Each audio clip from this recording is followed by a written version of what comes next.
Haven বাবু সবাইকে ভাত বেড়ে দিচ্ছে। এখন বেবির থালায় দিবে। এই যে এখন বেবির থালায় ভাত বাড়বে। আচ্ছা ভাত বাড়ো।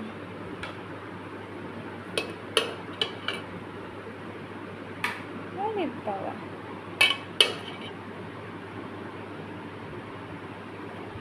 আমরা আসলে অনেক লায়াবিলিটি জন্ম হয়ে যেতেছে এই মানুষটার উপরে।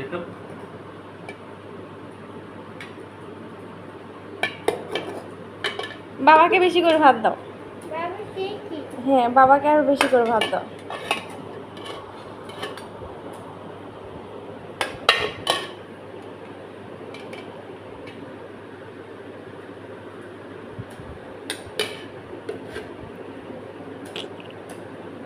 আমার লক্ষ্মী সোনা, চাঁদের কণা।